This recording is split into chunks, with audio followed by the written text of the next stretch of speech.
merci de m'écouter. J'espère que ça va être bien, parce que c'est la première fois que je fais une conférence comme ça, donc j'espère que vous serez un peu indulgents, voir si...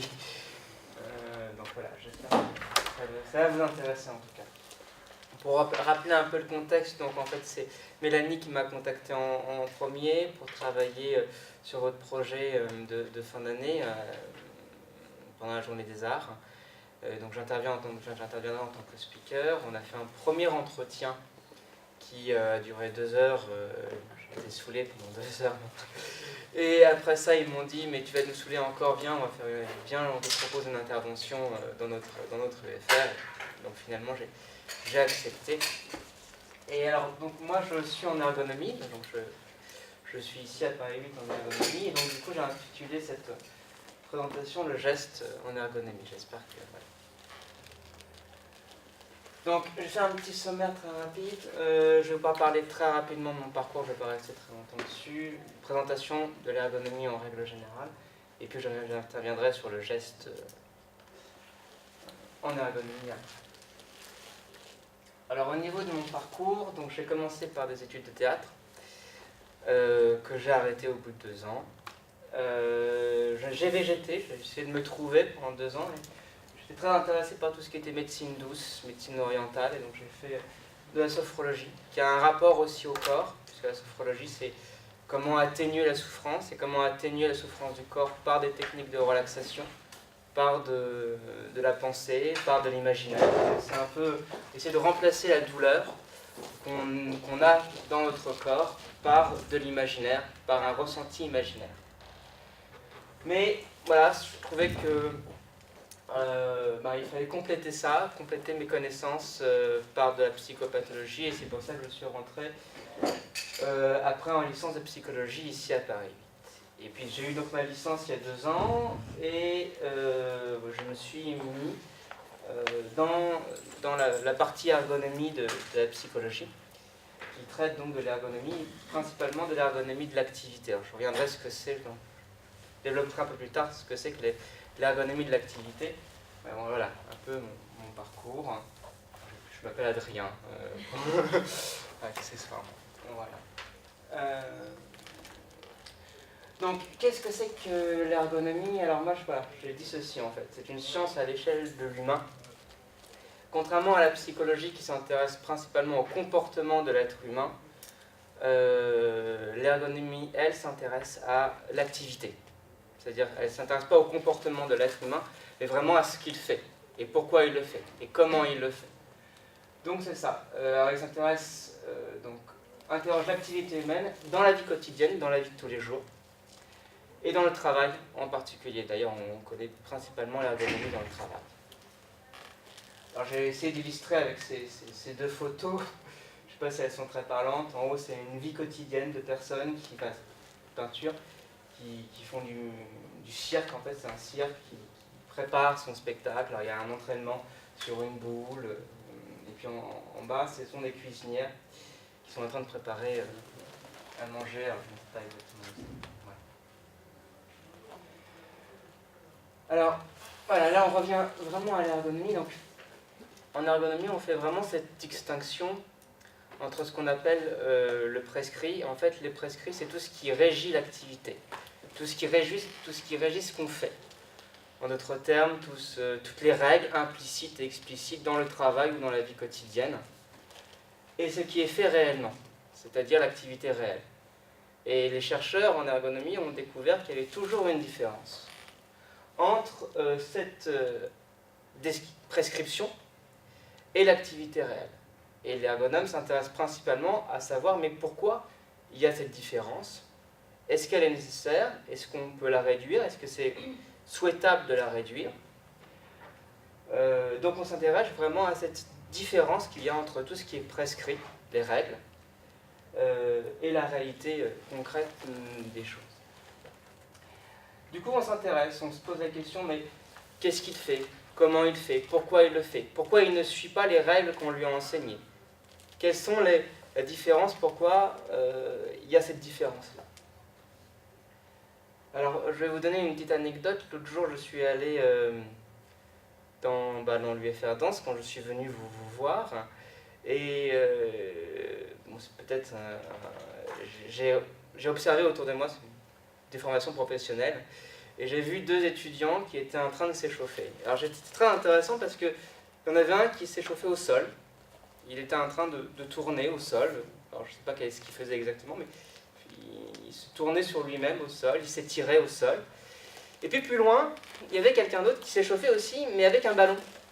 Il y avait un ballon, il était allongé comme ça sur le ballon, et puis il s'étirait avec l'aide du ballon. Alors je me suis dit, tiens, c'est intéressant parce que il y a 2 activités qui sont semblables, tous les 2 s'échauffent, mais il y en a un qui le fait au sol et l'autre qui le fait avec un ballon. Du coup, mais pourquoi? C'est quoi la différence? Est-ce que c'est une question simplement de matériel, il n'y a pas de ballon? Ou est-ce qu'il y en a un qui préfère faire ça, et il a peut-être des raisons parce qu'il préfère faire comme ça, et l'autre qui préfère faire avec le ballon parce que c'est peut-être mieux pour lui? Du coup, c'est ces questions-là qu'on s'interroge. On s'interroge à ça. Finalement, pourquoi la personne utilise plutôt tel outil, pourquoi il fait ça, comment il... Voilà. C'est vraiment, on s'intéresse à l'être humain et comment lui, il construit, il fabrique au quotidien son activité et comment il le pense. Voilà. Si vous avez des questions, n'hésitez pas à m'interrompre. Alors les domaines d'activité de l'ergonomie sont très vastes, j'en ai récupéré 4. Dans la vie quotidienne, dans la vie de tous les jours, il y a le handicap, les aménagements, santé, sécurité au niveau des entreprises, organisation du travail, voilà, et la conception. Je ne vais pas m'attarder dessus parce que ce n'est pas vraiment le sujet, c'était juste pour que vous ayez un petit... Du coup, la conception, c'est la conception d'outils adaptés, etc. Alors ça peut être la conception d'outils adaptés, pour le handicap c'est le cas, mais ça peut être aussi, parce qu'il y a beaucoup d'entreprises qui vont concevoir, mais sans regarder réellement ce qui va être fait après. Et on voit que si une entreprise conçoit sans s'interroger sur finalement qu'est-ce qui va être fait avec cet outil, ça ne marche pas. C'est pas vendeur, le produit ne fonctionne pas. Du coup, l'ergonomie est là pour essayer de faire en avance, de prédire en quelque sorte l'activité qui va être faite avec l'outil que l'entreprise essaye de mettre en place. Donc c'est ça le travail de conception. Ah voilà, donc le geste en ergonomie, je ne sais plus ce que je voulais dire. Voilà, j'ai pris cette phrase de Jacques Leplat, qui est un des auteurs en ergonomie, et qui dit « Le geste est un mouvement humain auquel est attribuée une signification ». En fait, il fait la différence entre le mouvement, un mouvement, et le geste. Il dit que le geste est toujours quelque chose qui est réfléchi, qui est pensé pour l'activité, pour ce qu'il fait, pour ce qui va être fait. C'est toujours quelque chose de construit, c'est pas quelque chose d'aléatoire. Et ça donne à voir à 3 choses en fait. Il dit que, il y a aussi Vergniaud qui dit que la pensée est un geste et la plupart de nos connaissances sont des compétences. Donc moi j'ai retenu surtout la pensée est un geste en fait. C'est pour rejoindre ce que disait Jacques Leplat.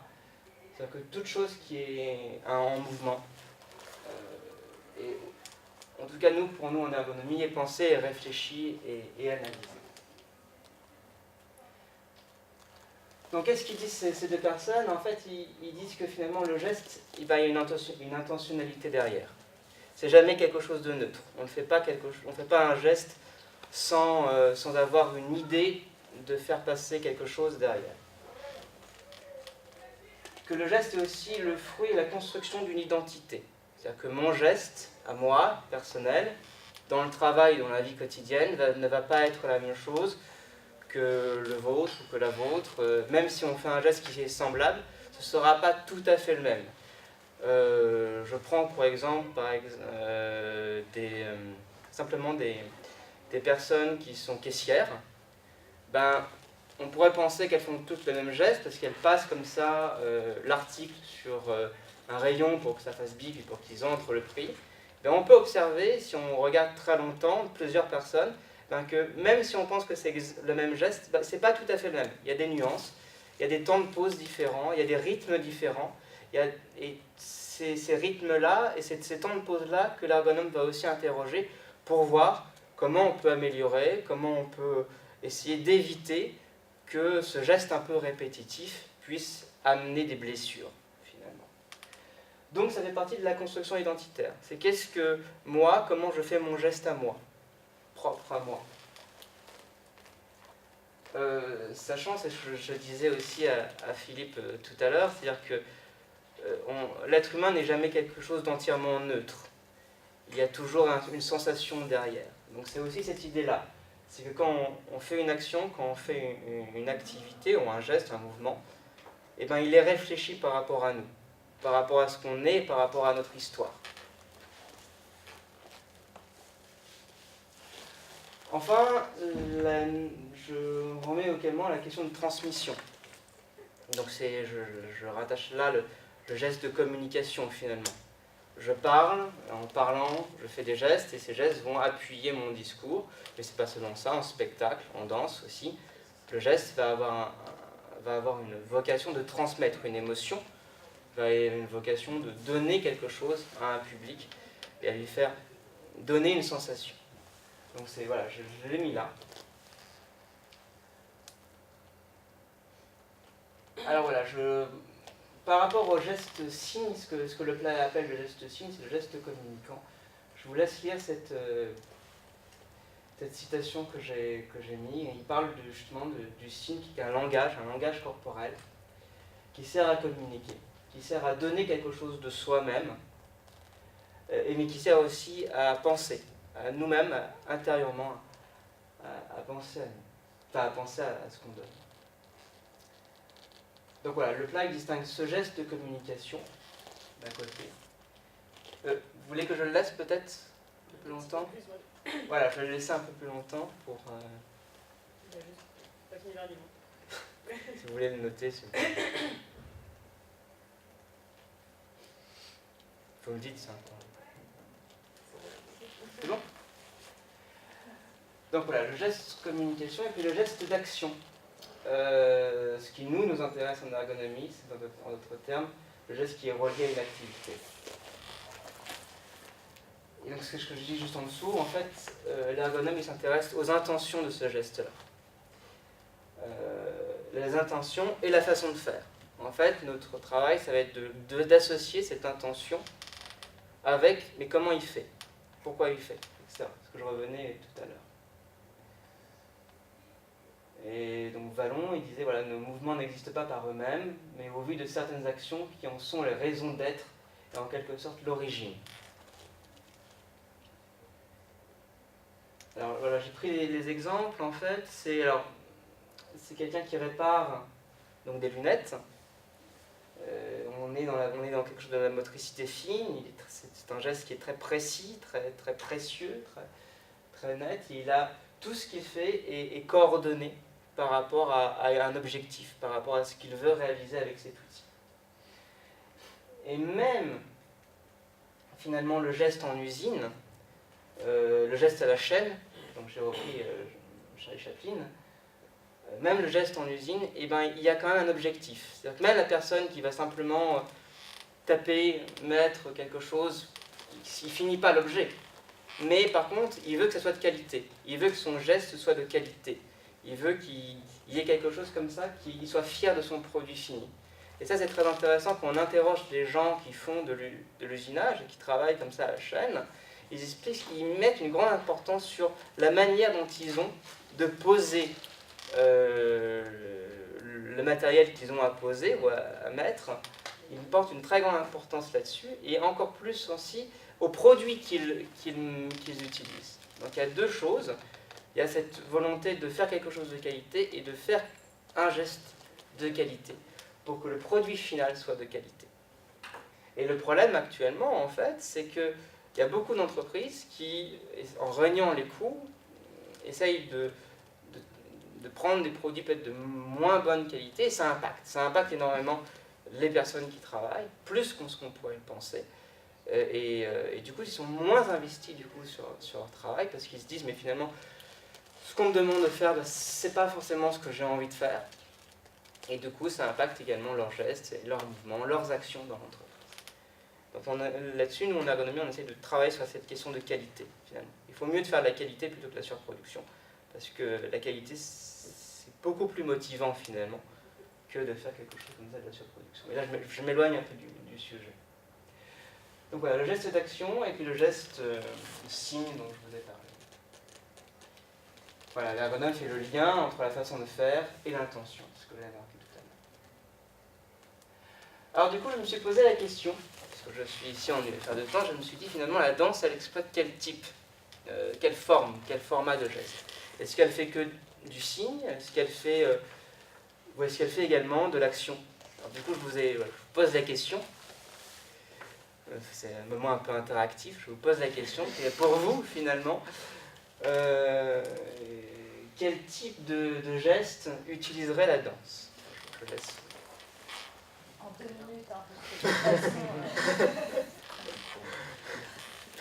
il n'y a qu'une réponse. Une bonne réponse et une fausse. Il n'y a pas de bonne ou mauvaise réponse. Hein. Je me suis moi-même posé la question. Je vous donnerai ma réponse après, mais j'aurais voulu avoir la vôtre avant, en fait. Bah, par exemple, il y a un problème avec le verbe utiliser. Ça supposerait que la danse se sert de gestes qui lui préexistent. Ah, oui, d'accord. Ça, c'est moi parce que je suis... Alors, on peut reformuler la question, peut-être. Alors, peut-être que effectivement, la question est mal formulée.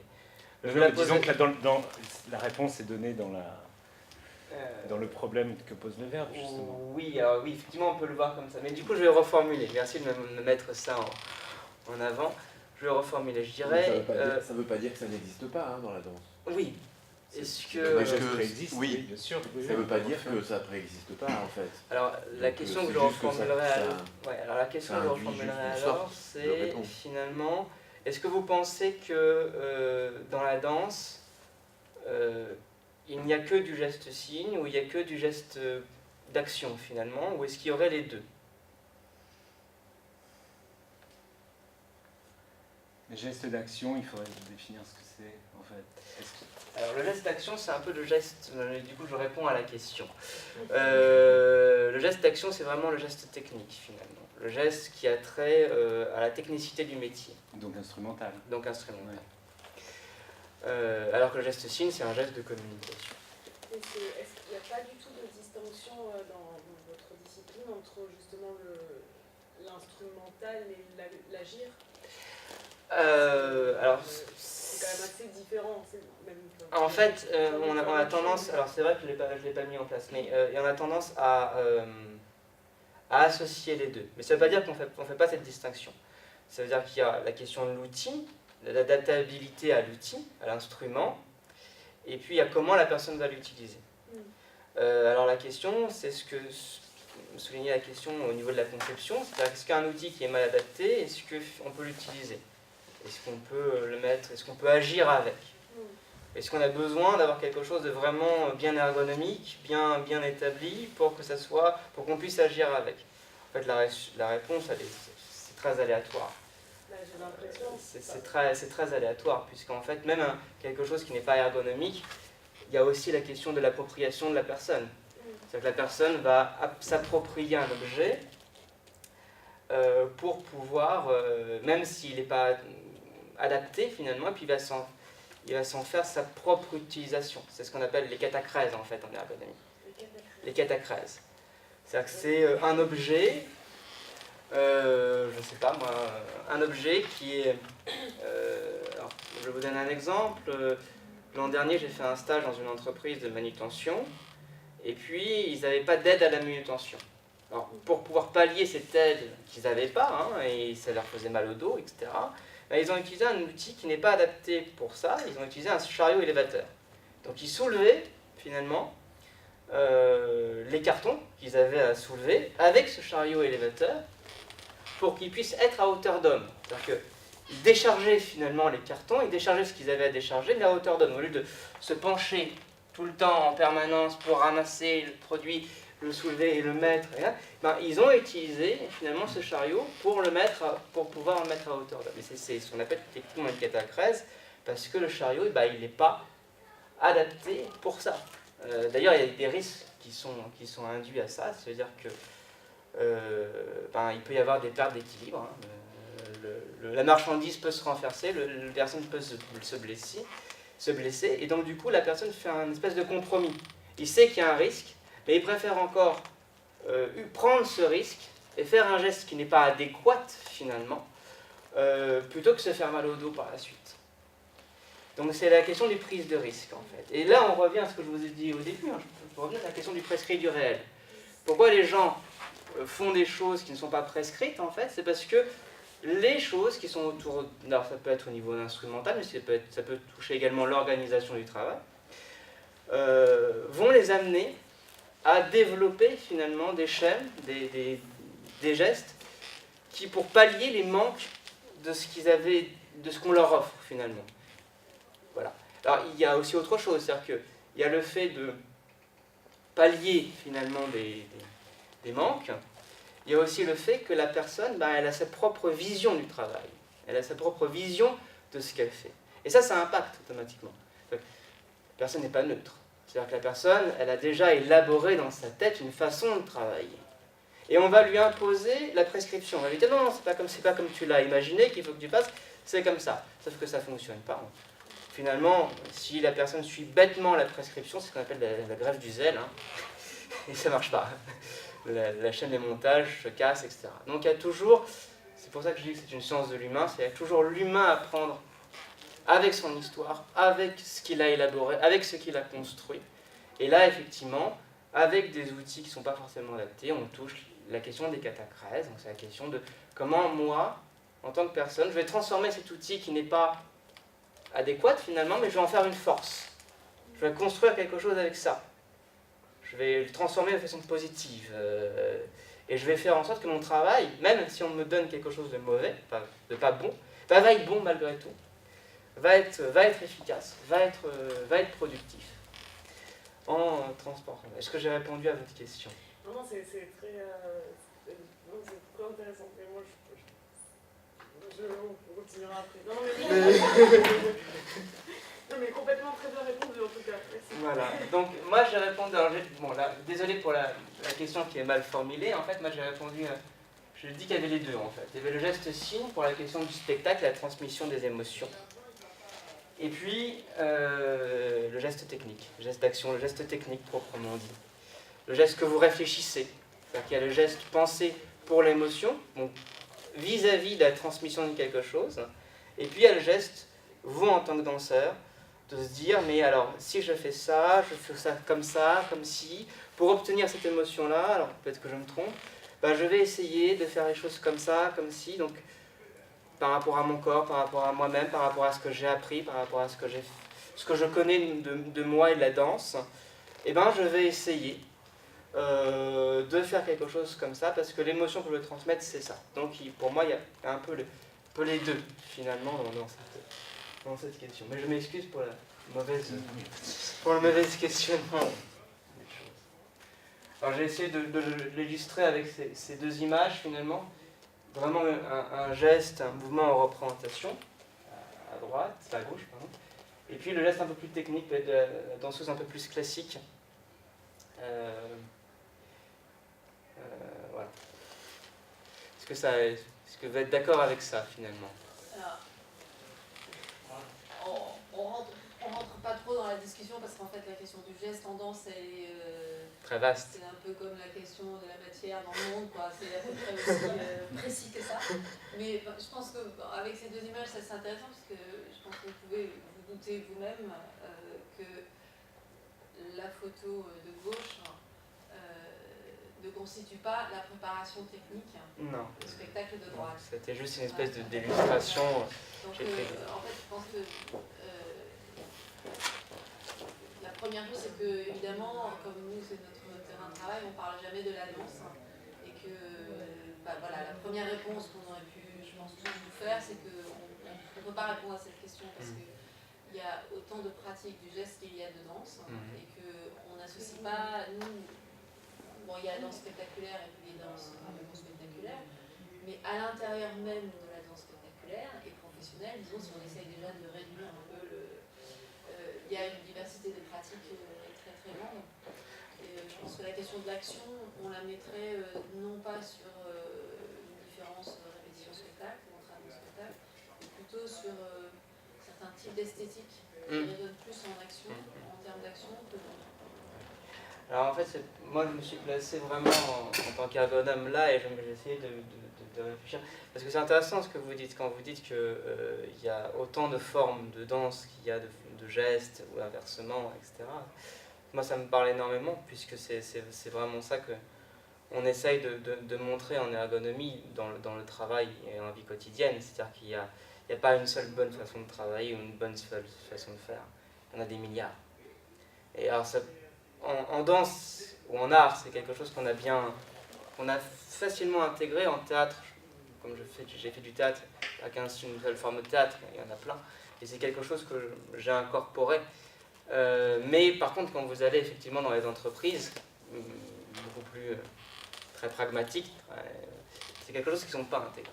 Et du coup, ils restent vraiment bloqués sur cette question de la prescription.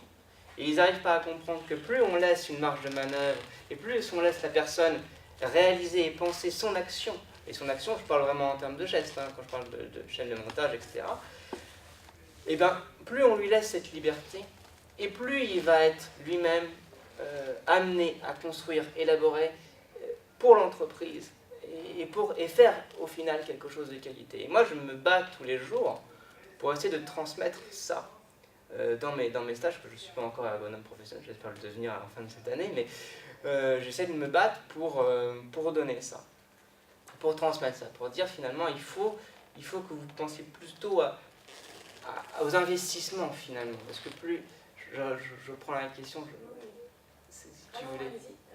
Oui, c'était juste, l'idée c'est finalement, au lieu de penser au quotidien, si on laisse cette marge de manœuvre, si on laisse les personnes acquérir comme ça par eux-mêmes de l'expérience, et ben ça va donner non seulement de la qualité au travail, mais ça va permettre aussi de penser à la question de plus tard, finalement, de l'investissement futur.